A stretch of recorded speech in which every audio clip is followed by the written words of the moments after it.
welcome again, the third time, guys. This has been a lot of fun. Today, what we're really focusing on is the Microsoft Inspire 2020 Core Note or Keynote or whatever they call it now. They don't even call it that. It was a virtual conference, basically, that was in the future. No, Back to the Future. It was in the past. Yeah, but you got Back to the Future there. But it is something that really kind of sets the stage for in terms of what clients and customers are interacting with, obviously, from the Microsoft stack, as we call it.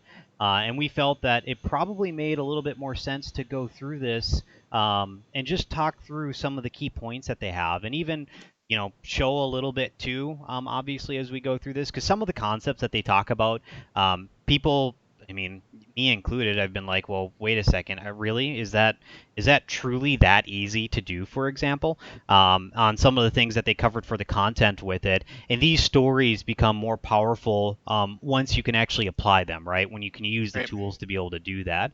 So we felt that the Inspire event would be a good place to start because typically it's super high level, right, in terms of what the capabilities are. But how does it relate to Dynamics, and how does it relate, for example, to Stoneridge on what we can tackle for solutions? And I'll give you a firsthand example of it as we go through this, where we have a prospect right now that looked at functionality for dispatching, and they were looking at this like amazing dispatching system that did everything. In fact, it probably could launch the space shuttle, but because it could launch the space shuttle for the prospect, they didn't need it. They didn't need that far. They didn't need that many capabilities with it, and it actually was the opposite. More complex systems can sometimes really cause more problems than they solve because of the setup and everything that's required with it. So we're going to show, for example, today as we go through this a little bit more on that particular topic, just to be real with this and to really kind of show those details and what we can do to be able to tackle that. And I know, Adam, on the last Confab, you did a model-driven app, and that's basically what we did to be able to tackle that. Thank you for the follow, Nat. Appreciate it. So with that, guys, should we probably just get right into the keynote, the core note? Any words of advice or wisdom at this point? No, I just appreciated all the product placement as we watch it today. yeah. We're gonna see all of that as we go through it, right? So this is gonna be fun. I love in this. I love listening to Satya. And it's really cool, Inspire being, what we're going to take a look at. It is partner focused, preparing partners for the next wave, the next leg, and digging into certain themes. There's going to be, if we're being direct and blunt here, there's going to be a lot of cheese. It's a thing. That's a real thing. Marketing, right? Hey, there's going to be, like this is marketing content. So, just because it's not print or, pixels, it's somebody actually outlining things verbally. There's going to be a lot of cheese. Cutting through the cheese, there's some really exciting stuff that's coming up, in what we get to do and some of the solution design and new tools and the direction where we are, business continuity and remote workforce capabilities and connectivity and collaboration. Like there is a lot of substance here. So keep in mind that, yes, you're going to hear the marketing stuff. Yes, you're going to hear the basically verbal SEO, but there's some meat to this. So it's going to be fun to take a listen. Yeah, absolutely. And we'll probably skip around a little bit in here as we go through it. But without further ado, I guess let's just jump in. And Marcus and Adam, as you guys have comments, just feel free to add to it. And guys in chat, just keep on giving us feedback on the audio as we go through this, because like I said, we are trying to multi-split sources of audio in this. Good morning. It's fantastic to have our community of partners as well as... Oh, and just so everyone knows, I'm old. At least I've been told now that I am in the old category, so I have to have subtitles, just so everyone knows. Our global sales teams gathered here together virtually as one big team. You're not getting audio now? This is the most diverse community we have ever had at these two events. More than 70% of you are from outside the United States, representing nearly every country, every business function, from sales to marketing to finance to IT to operations. There you go. First, I want to say a big thank you. Thank you for everything you do for our ecosystem, as well as our customers. And I do have to pause it.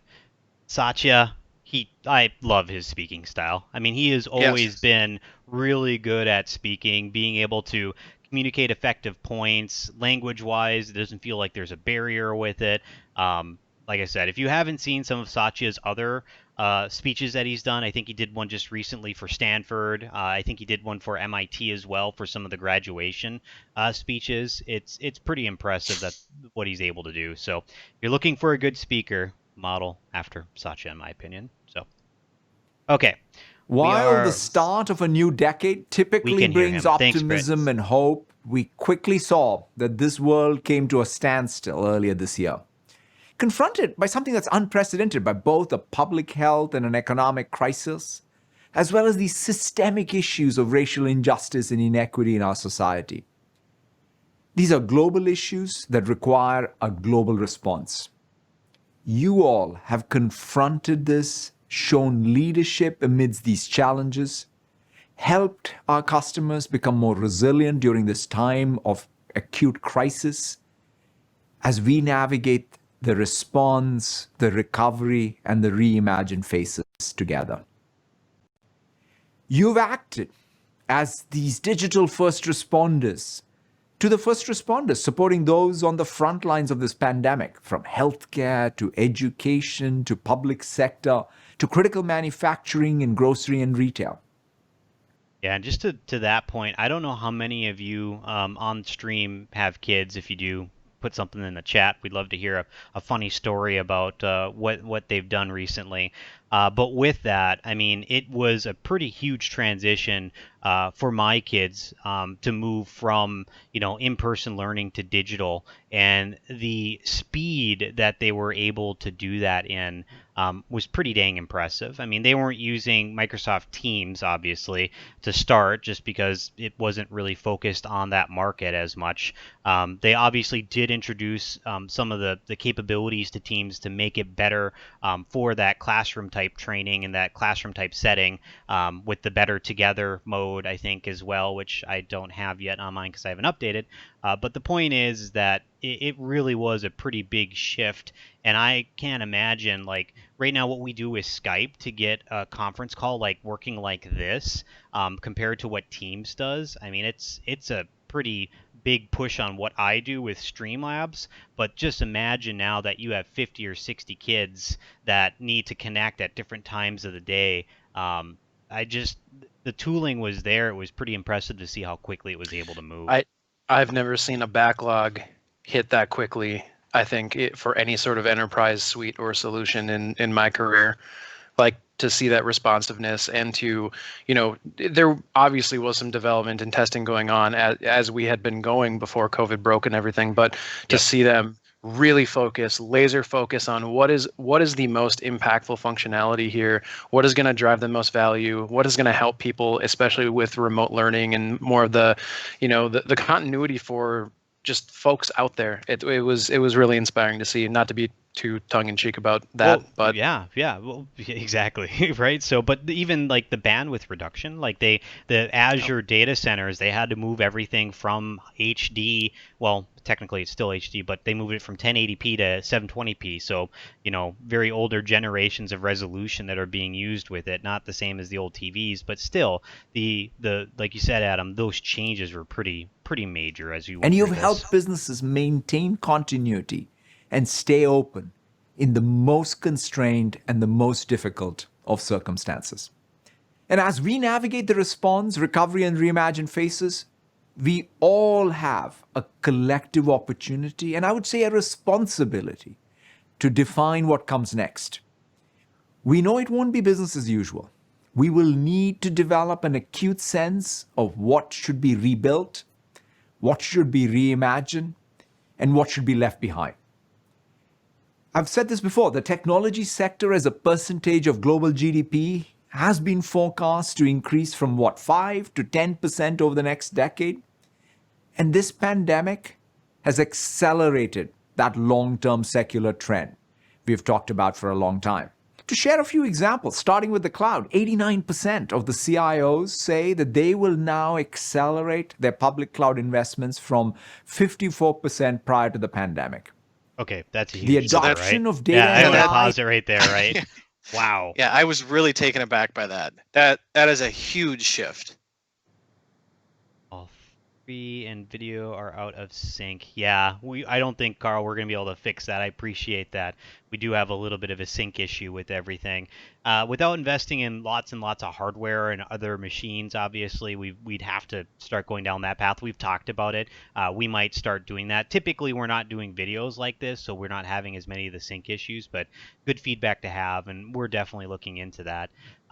Just going to this point, though, as well, with the CIO, from 56% to 89, I think is what he was saying, or maybe it was 54. I mean, that's a pretty Yeah, I substantial pulled them down shift, here. and right? Isn't that where we look at? I mean, the reasoning for that. Obviously, a lot of people are working virtually now, right? So if you had systems that were AX 2012, for example, and you need to use RDP to connect to them, that's a pretty big infrastructural requirement to maintain, right? So Yep. it's pretty Yep. impressive to see that shift.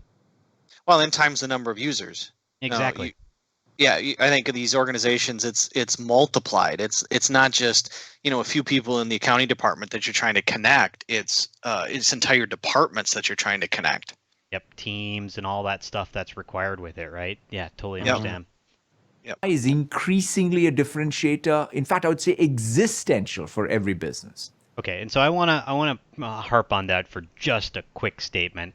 ML and AI, when I go into a demo with it, it is one of the key differentiators that people overlook right now. And we've got to figure out a way to make it more real for our prospects and for our existing clients in a lot of ways. And the reason for it is because the maturity of it, right? Within Dynamics, it's not a very mature model yet. I mean, you've got demand forecasting, late payment prediction, I think, on BC as well. Correct. You've got some stuff in CE, like I think there's some of the insight capabilities, right, that they've added Adam to be able to do that. They like, it feels like that investment needs to be larger from Microsoft to make it more, I don't know, maybe tangible for end users. Yeah, it's tricky. A couple things I want to throw out there on my end. One, historically, that's been, you hear AI, you hear machine learning, and you think, wow, that's a lot of dollar signs, or wow, that's scary, or wow, we have to build competency and we have to ramp up. And why, like, are we really ready and willing to invest in deeper and intelligence-driven analytics for our organization right here, right now?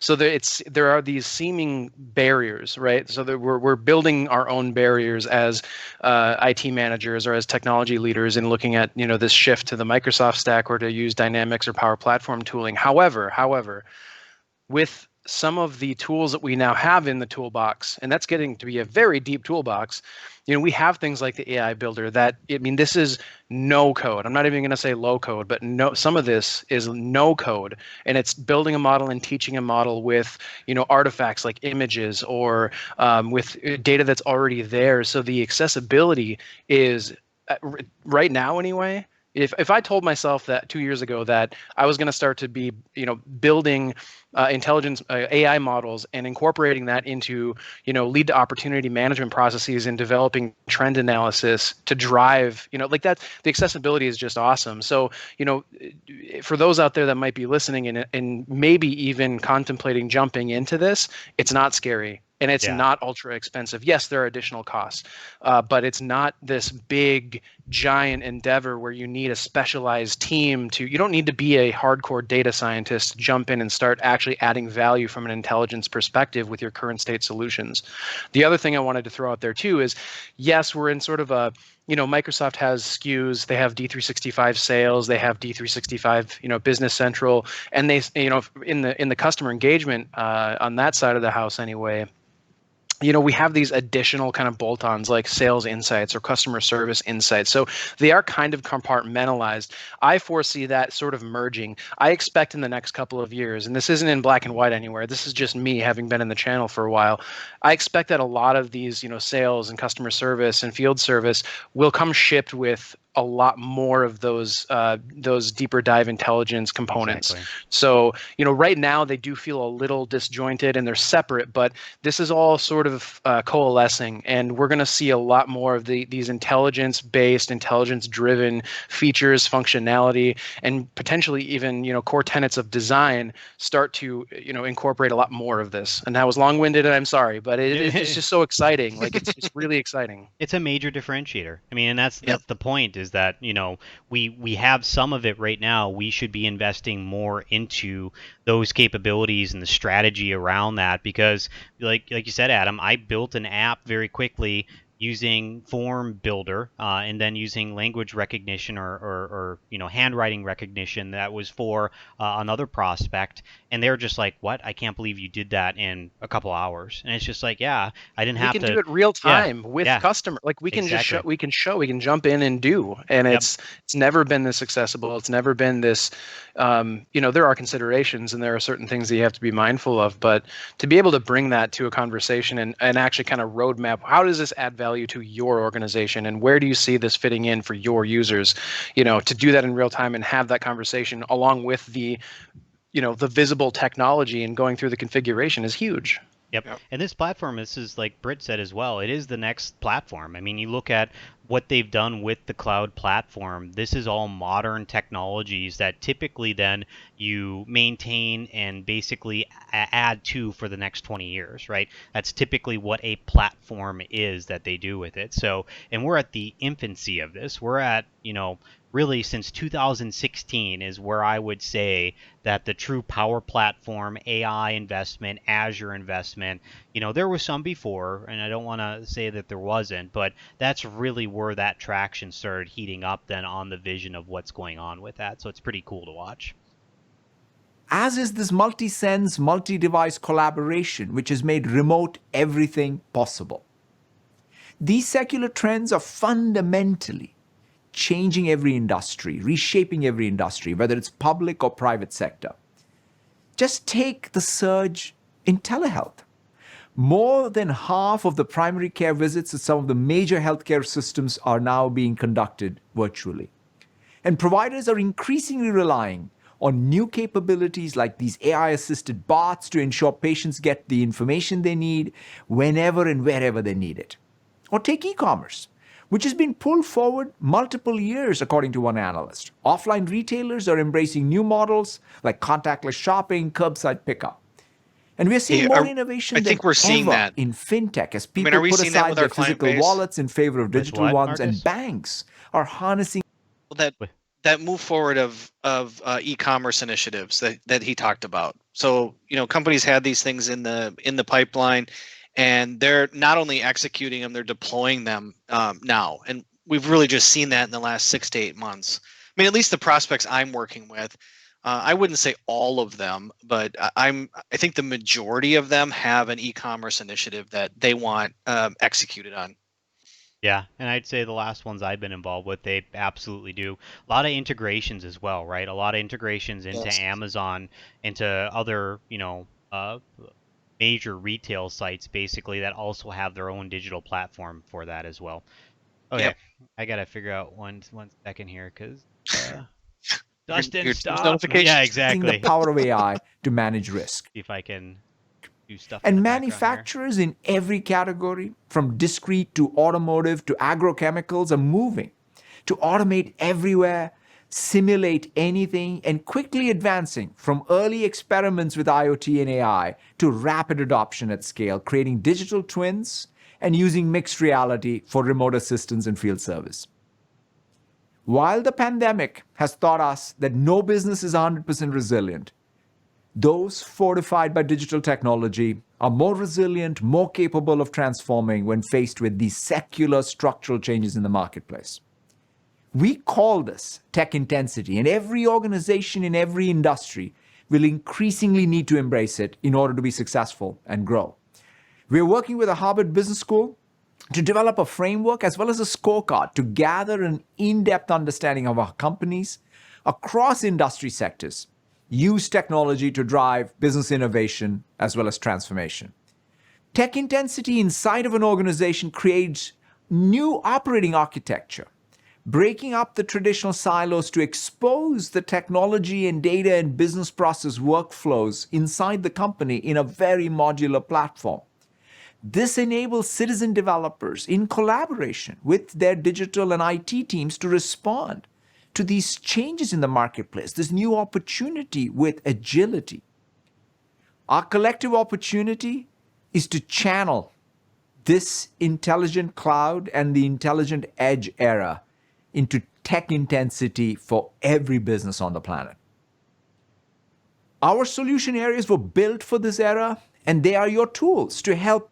Gaming is the most important one on that list, just so people and organizations and entire industries not only thrive but transform during this time personal of change. bandwidth usage would show that. So your at least my customers can empower their employees, Exactly. fostering a new culture of hybrid work, engaging customers intelligently and virtually, transform products and new business models, and optimize operations to keep customers and employees safe. And if anybody wants to To slide not that just has that, Deb was reimagine, able to get that for us. So but it's a pretty cool build slide. this future.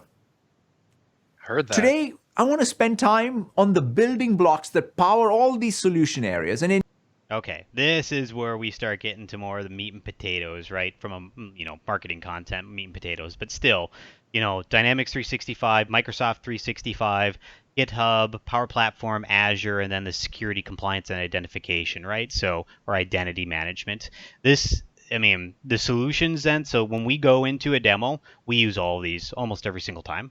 Like, I can't think. GitHub is maybe the only one. And actually, from our delivery team perspective, we would use that more obviously with DevOps integration with GitHub Enterprise as part of that. So it's a pretty amazing capability. I'm usually hitting Microsoft Dynamics 365 buckets and Power Platform every single conversation that I'm having. Azure, it probably wouldn't be so thrilling to watch me do some app reg in Azure. Right? Yeah, or That's we can jump jumping into that if we want to get a little bit more technical and understand how we manage, or like if we're going to like advanced telemetry or use monitoring, or distribution to like enterprise user bases, things like that. But I mean, to your point, this is now This is like end to end. It's everything is being shown, and it's very powerful. Yep.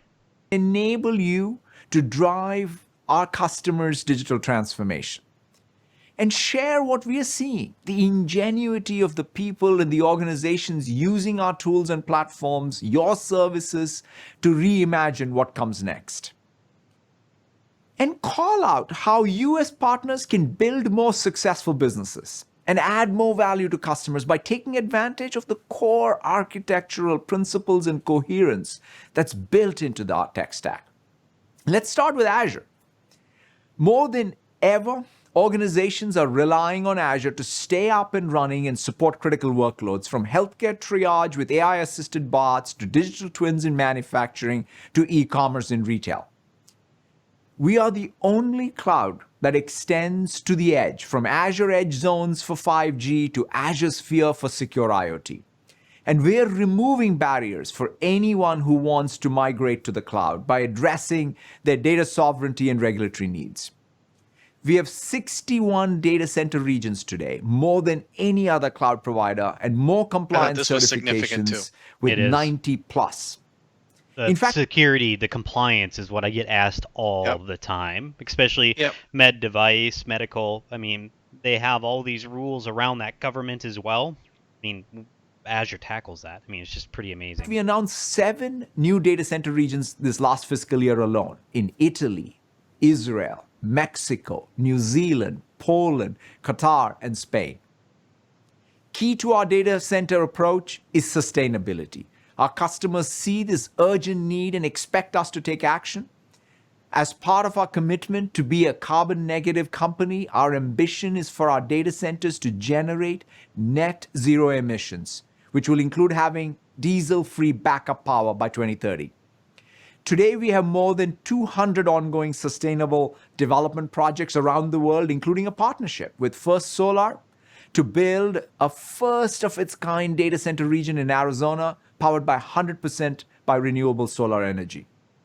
And we're going even further, making it easier than ever for customers to reduce their carbon emissions with our cloud. Customers understand our overall differentiation, and today 95% of the Fortune 500 run. And so I don't want to get into the politics of renewable energy, but I do want to point out one quick fact so that it's more food for thought for people. When you train a algorithm, like an AI algorithm or machine learning, when you do the 5 patterns basically for it, supposedly to train that model in the current algorithms that we have that go through that training of the model, depending upon the number of data sets that you have to do that, because usually to train it, I think I've done this in the past on Confab, you take images, for example, and you identify this person is a man or this person is a woman, right? And you have like thousands of images that you train the model to be able to then take a test case that it hasn't been trained with before, and it's able to identify those features. Supposedly, the training of the model takes or basically emits as much CO2 as 50 cars running all year. It's food for thought just to think about the computational power requirement that is there and the CO2 output. When you start looking at machine learning and AI, for example, that's actually a very significant impact on the environment as you start scaling this up, and as AI and ML and these algorithms, obviously if they stayed in their current state, would occur with it. So just I want to put that out there as food for thought. That's why to me it's like, well, that makes sense, right? It's going to create other logistical factors obviously with it, but I don't think people understand how much power is required to train AI and ML algorithms to figure that stuff out. So anyway, sorry. On Azure. Just last week, Land O'Lakes, one of the largest farmer-owned cooperatives in the United States, chose Azure to power their business all the way from the dairy farm to the retail shelf. With our partner, Tavant, Land O'Lakes is bringing together the art and science from generations of farmers and cutting-edge technologies, applying AI models to aggregated data sets to help farmers generate new insights from their crops. Land O'Lakes also is building a digital dairy platform. I love this. That'll bring together data from across its member dairy farms, including weather, feed management, cropping practices, animal health, and financials. A new solution will use Azure Synapse to query the data in order to identify insights that'll improve profits, reduce waste, and improve transparency in the food supply chain. The question is, why did we start an agricultural-based business? Interesting, right? Cool. We're innovating to address customer needs across the cloud and edge. For example, with Azure AI and its responsible machine learning capabilities are helping customers better understand, protect, and control data and models. Super critical in today's world. With Azure Arc, we're providing a single control plane between Azure and the workloads on any data center or any cloud. This is one that we don't usually touch. Like, I have not seen, I don't know, Marcus or I've Adam. brought it up. I've talked about it with a couple of customers, prospects, but it's more exploratory, what like art of the possible type of stuff. Usually those conversations are, hey, we're already online, so we don't have to try to stand up like a global or a continental hybrid model, but it has come up. Yeah, to me, this feels like this might be where organizations, and maybe in chat, if you guys have had this experience personally, we'd love to know. To me, it feels like the large organizations that invested in data centers, right? That they then want to be able to start moving virtual machines or services between what they have right now in their data centers into the cloud, right? As part of that entire process. So, I mean, it's a really cool capability. I think that for large organizations that have this, it would make a lot of sense because, quite frankly, one of the big things that we've noticed with Azure is the price point, unless you really do the scaling with it. Like, if you have a certain machine spun up for a period of time, I can buy the hardware in 4 or 5 months or 6 months if I wanted to have that same hardware. But then obviously I'm kind of limited on scaling. I can't scale it up or down then at that point as well. So it's interesting how they're tackling then possibly as well data center activities to try to transition them obviously more into the Azure cloud for IoT and for the stack enablement as well. Azure Stack, you can modernize your data center with validated hardware that runs Azure Cloud Services. And now we're reimagining Azure Stack HCI to deliver that hyper-converged infrastructure software as a native Azure service, providing an easy way to manage your clusters and VMs from your Azure portal and seamlessly move between local or cloud management tools. Since Azure Stack HCI is now an Azure service, that means you will get regular feature and security updates. We have a choice of validated hardware from server-class systems for data center racks to small form factors for the edge and remote offices like the Lenovo device right behind me here.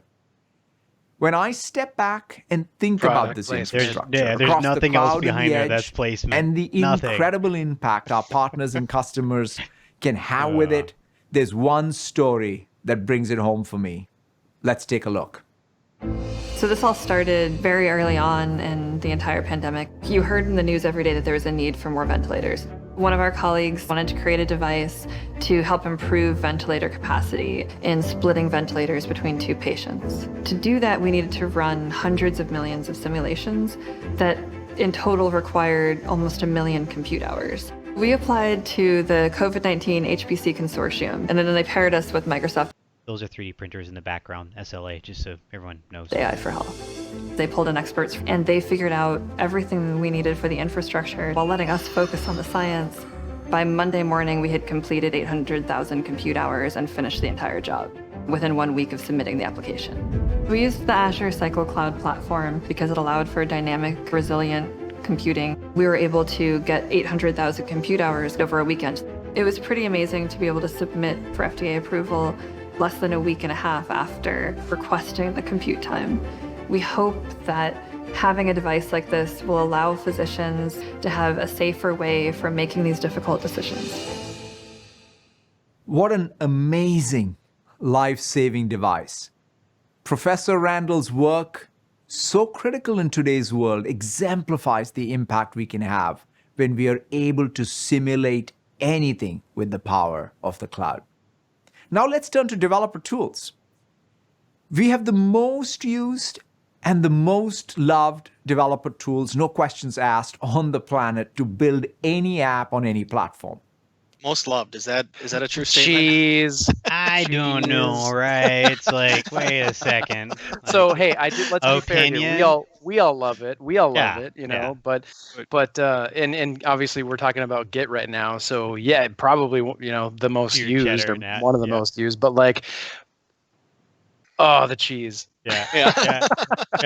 I mean, hey, I do love like Visual Studio. Like they've done a really good job with that tool, the IntelliSense and all that they've added years and years ago. And now Visual Studio Code, right? But like you said, it's like there are some like for a developer, I'd be like, come on, really? I mean, that's an opinion right there, because you've got people that love Eclipse, for example, as an IDE. It's kind of, it's like a Chevy versus a Ford. Sometimes people are like, Yeah. All right. I'm going to start slipping that in With with the my world's VC most demo popular stuff. code The editing most tools, loved Visual Studio ERP and Visual application. Studio Code, developers are more productive than ever.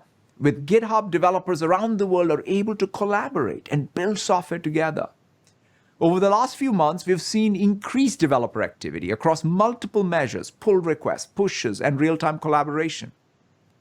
More than 3 million organizations, including the world's leading brands like American Express, Coca-Cola, and Home Depot, as well as digital-first Adam, you companies wanna like try turning off Etsy your and camera, turn it Stripe, back now on. rely You're on GitHub to corrupted. go from idea to code and code to cloud.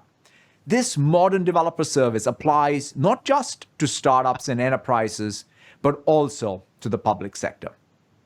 Take the state of California.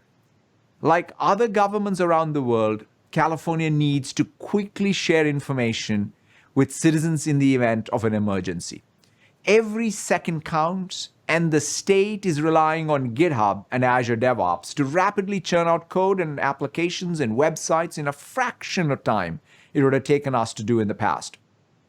Previously, engineers would have had to deploy code and then find and fix the security risks later. But now the code is scanned in real time to discover the risks as they emerge, avoiding slowdowns in the production process. The result is more secure, more reliable services faster. The state can now stand up a new website in just 3 hours, down from an average of 18 months a few years ago. There's DevOps. That progress has been acutely felt during the pandemic. 90% of the state of California's COVID-19 infrastructure now is built on GitHub and Azure DevOps. And we're going even further to give developers new tools to power remote development, productivity, and collaboration wherever they are. VS Code Spaces, I'm really excited about this tool, for example, allows developers to quickly provision a dev box in the cloud. You can work from any device, even just the web browser, and have a powerful developer machine hosted in Azure for fast code build and debug cycles. And VS Live Share enables real-time collaboration between members of a developer team, no matter where they are. Now, this opportunity extends beyond just professional developers. Power Platform allows anyone to rapidly build low-code, no-code apps and workflows, customize and extend Microsoft 365 and Dynamics 365, and integrate with hundreds of SaaS applications out there. If you can use formulas in Excel, you can create an app, build a virtual agent. Hooray, he said it. If you can build formulas, right? I mean, it's true. If you can do a formula in Excel, you can build an app. Also, shout out to the fact that they've touched on bots at least 3 times in this, because that's exactly. PVA has been just I love it. I love it so much. Moving on anyway. Workflow or analyze data with Power Platform. And one of the most exciting things for me is how professional developers and ISVs are using Power Platform as a rapid application development tool as well as an extensibility framework. Today, 97% of the Fortune 500 are using Power Platform. And we've seen tremendous growth as organizations turn to Power Platform, especially at this time in COVID-19 response efforts. It's a tool, right? One example is T-Mobile. In early March, T-Mobile had a massive challenge on their hands. They were designated as an essential business, so the company needed a way to keep a fifth of its stores completely staffed while prioritizing its employees' health and keeping them informed. In just 48 hours, 2 T-Mobile business analysts, Greg Soto and Matt McDermott, built an app with Power Apps and did all of that.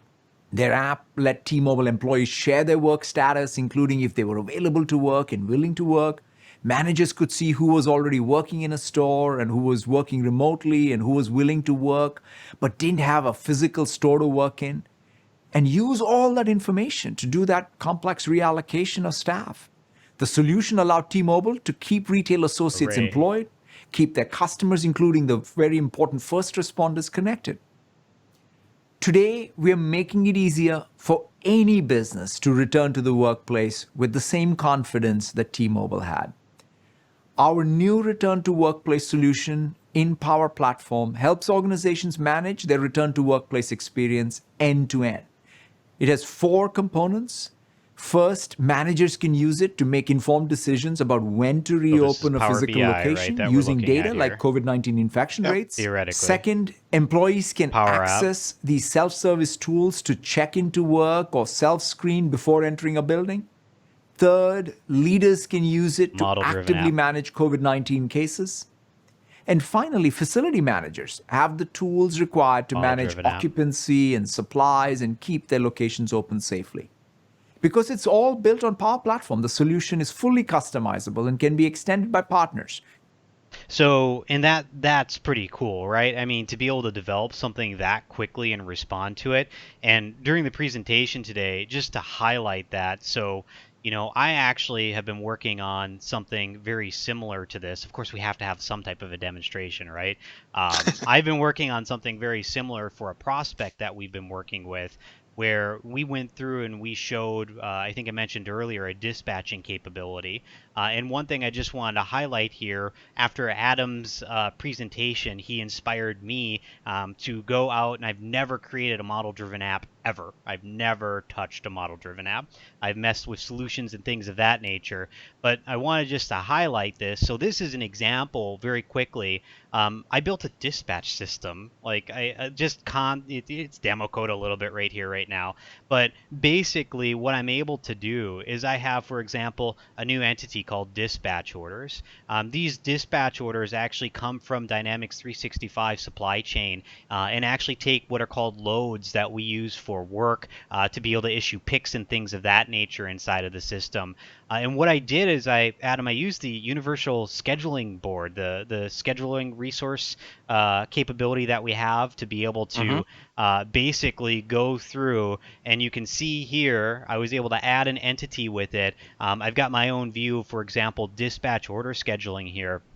And I'm able to now build out drivers on the left-hand side. So I've got a map view that I have it by default, but I've got drivers on the left-hand here, and then times that are available to do a booking for a delivery of a load, basically, to a job site. I can see down here all of the open work that are the dispatch orders. They're the open dispatch orders that need to be scheduled. I can highlight them. I can drag and drop them and put them into there because everyone loves drag and drop.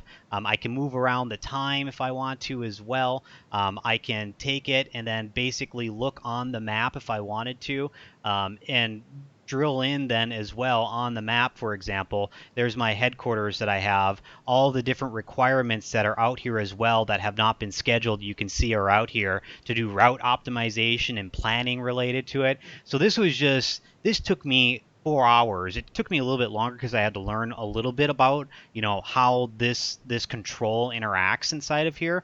But there wasn't a single line of code that I used to create all of this. Nothing. I just did setup. It's awesome. So 2 things. One, the ability to use universal resource scheduling in completely custom ways is huge.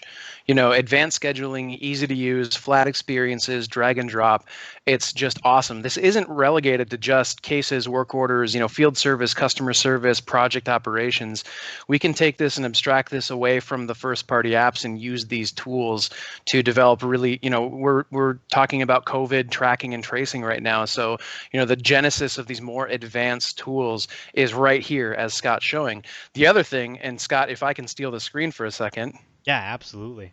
Is that while we started talking about AI accessibility, I just went in and started building a resume scanning app with the AI builder. So it's already done. It's almost done. I've already mapped all the fields. We're talking, this is how accessible these tools are. So Satya, bringing it full circle with the theme here, it's not just the coding in a closet types. It's not just the hardcore, C# or front end developers or anything. I'm taking, and I need to identify pieces of data in this resume here. So I'm dragging and dropping and clicking, and I'm actually kind of covering all of the attributes in this data model. So identifying the primary phone as we're going through, making sure that lines up in our data model, taking the email address and looking at our LinkedIn profile. Of course, Oliver Queen.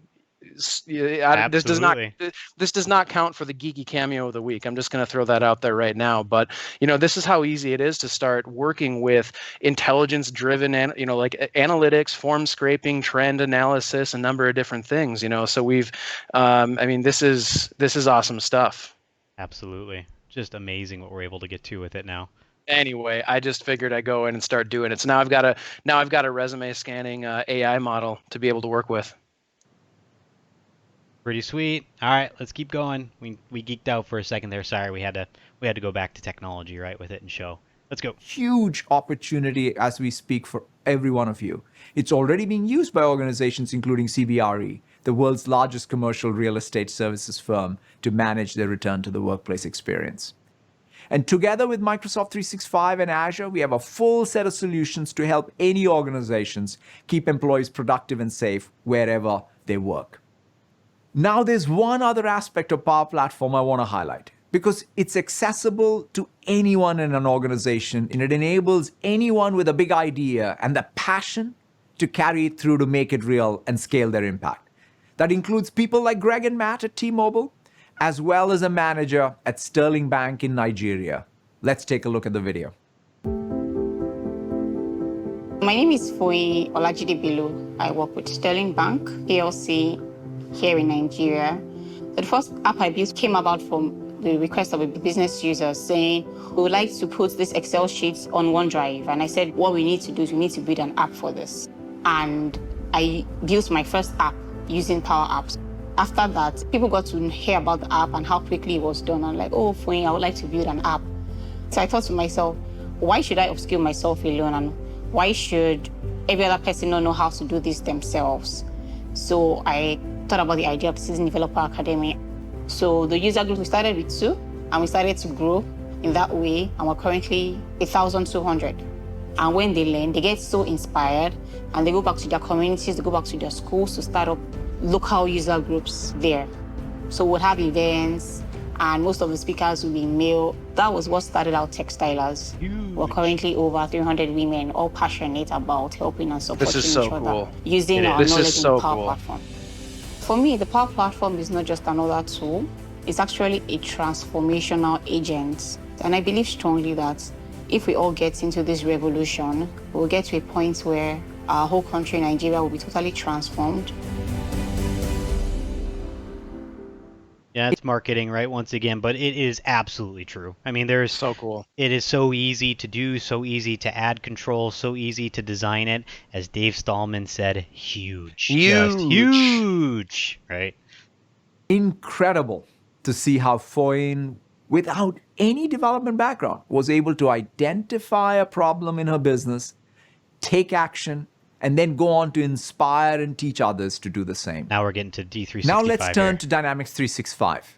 Dynamics 365 is helping organizations accelerate their digital transformation and remote every part of their business operations, from manufacturing to supply chain management to sales and customer service, inclusive of new scenarios like curbside pickup, contactless shopping, and remote customer assistance. And we are seeing growth across Dynamics 365 as businesses from BNY Mellon to FedEx and Walgreens, Boots Alliance use Dynamics 365 solutions to build more resilient organizations. A great example is Patagonia, along with its partner Sunrise Technology. The outdoor retailer was one of the first to close its brick and mortar stores because of COVID-19. But they did one more thing. They made a difficult decision to shut down even their online sales to ensure the safety of their warehouse workers. So with that, they needed a complete new way to serve customers. They applied Dynamics 365 Commerce to the challenge.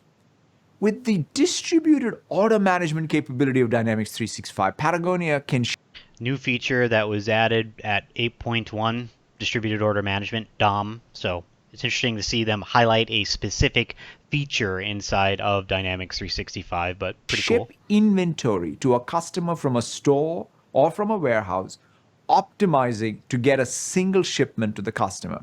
And this is what I didn't get, guys. And I guess maybe I missed something. They closed their stores, and then they closed their online retail, but they didn't close their distribution centers. Is that what I'm hearing here, possibly? Is that what you guys heard? I didn't get that either. There's a missing piece there of they reopened the commerce somehow then. They must have, because Dom, go ahead. Well, they must have, for a period, kind of shut the doors, reassessed, and went, okay, what is going to be the healthiest, safest, and still value-adding way to open this back up? I'm assuming it was a dark period, and then it reopened. Yeah, I'm assuming as well, because the distributed order management, I mean, it really makes it so that, like he's saying, you can optimize based upon number of packages, or you can optimize based upon number of deliveries or distance, for example. There's like different parameters that you can do. It's very much like when I used to buy from not Micro Center, from Newegg, they had 4 or 5 different DCs, and what they would try to do is they try to make everything come from one shipment if it could meet the deadline that they had. But then if it couldn't, it would split those out on a priority ranking to create separate packages theoretically. So depending That's upon what I that mean. is. Amazon does the same. Yeah. For all intents and purposes, you have flexibility in deciding if I want everything in one fell swoop. Yeah, I might have to wait a few more days or whatever. But you can parse those out into individually distributed packages if you want to just roll everything in as it's available.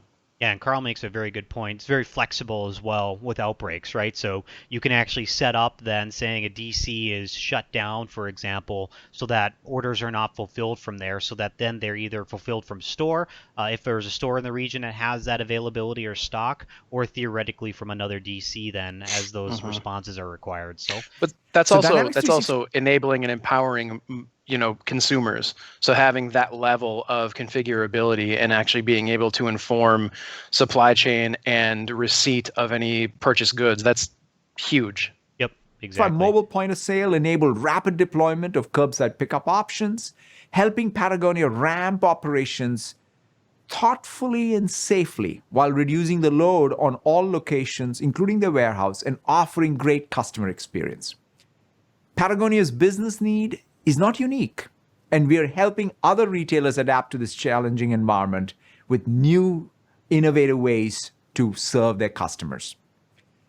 As online transactions increase, so does fraud. New capabilities in Dynamics 365 fraud protection include account protection to help combat fake account creation, fraudulent account access, and loss prevention, which helps protect revenue by identifying potential fraud on returns.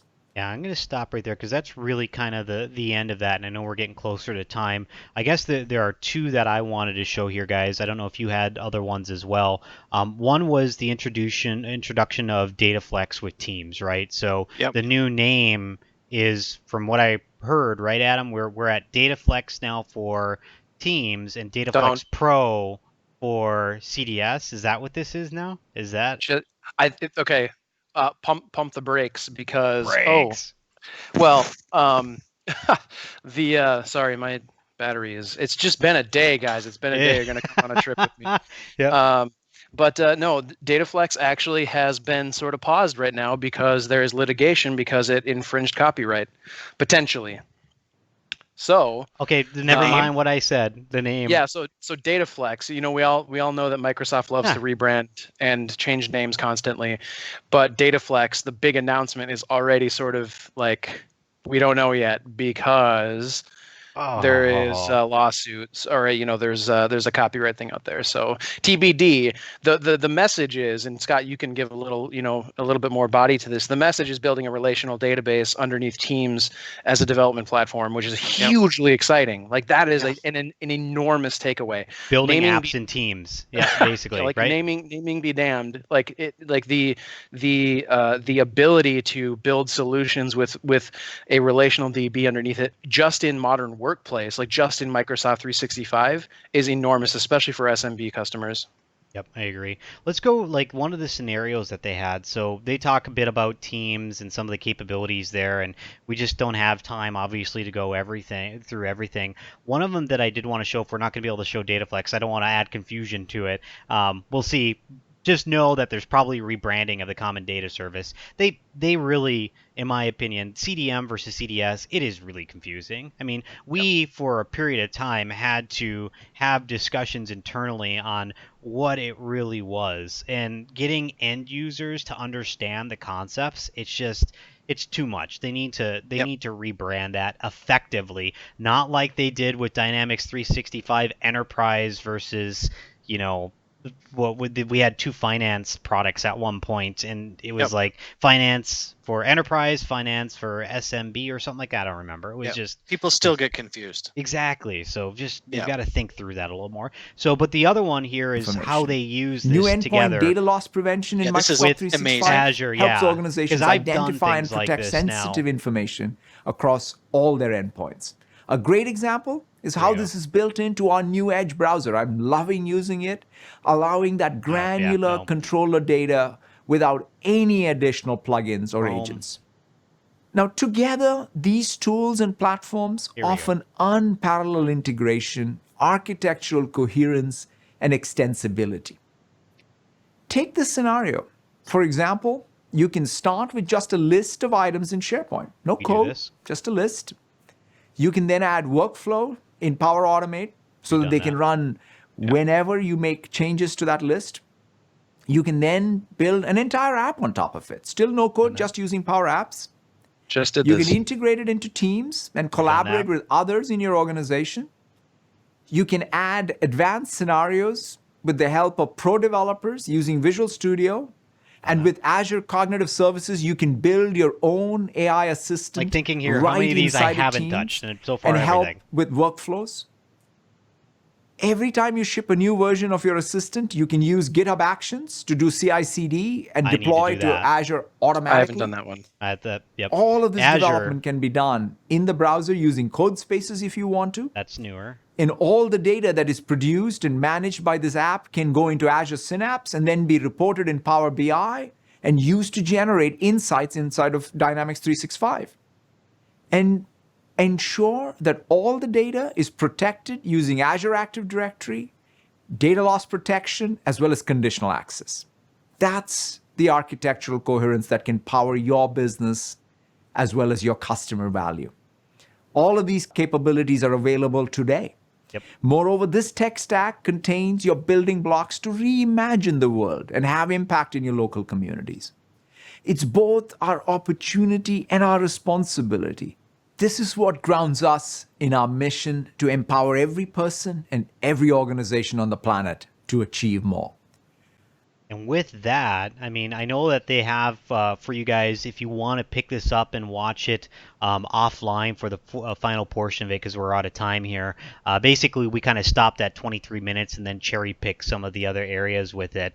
But, you know, yeah, Britt, like you said, and Sabrina, I mean, it's amazing, like, how you're able to just connect these technologies together now by just basically creating a list and then using Flow, for example, so that when the list gets updated, a particular action occurs, and how that can create a case. Like with IoT, we're doing things with IoT devices where we have $2 devices that are creating IoT alerts for field service now. And you know, it's just the possibilities are just expanding so quickly. It's really become obvious that partners out there that just focus in Dynamics are not going to survive. I mean, you have to be a partner and even a customer. You can't just use one tool typically to reap the advantages of it.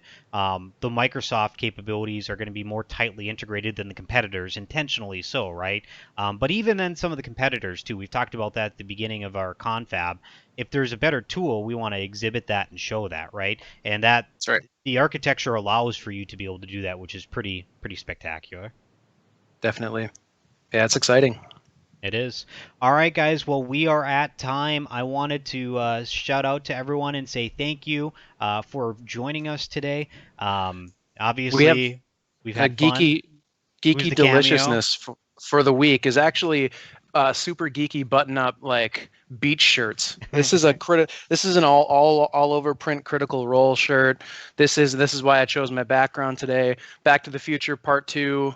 The background's kind of messing with it, but those are hoverboards. So this has been my life. I've got a Ghostbusters one from my friend Lindsay. It's the season for geeky all over print button-up shirts, and that's the cameo for today.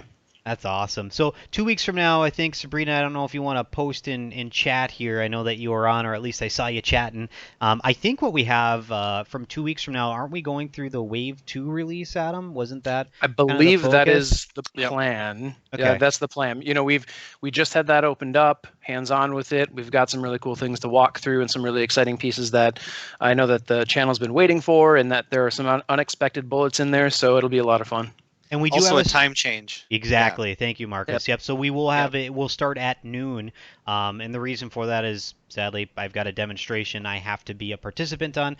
And as you guys saw with Streamlabs, I know I need to train people on how to use Streamlabs. But like you said, Adam, it's a lot. So, but yeah, we'll plan to cover that. And then we have a little bit of a surprise coming up here. We are going to have a guest speaker from Microsoft, from the Power Platform team, more than likely on here in the near future. So should be a lot of fun. It's going to be somebody that actually is one of the product managers and program managers, either one of the two. So they've got a lot of insight in terms of where it's going and what they're doing with it. And because we've done so much around Power Platform lately for our Power Hours that we did, we're excited to be able to see that. So it should be a lot of fun. We'll make that fun. We'll make that and if you guys know anyone that wants to be a guest that's deep ingrained in technology, competitive technology even as well, you know, reach out to us. We'd love to have more people on here to be able to give a different perspective as well as we go through this. But yeah, we're looking forward to doing some more of those presentations. So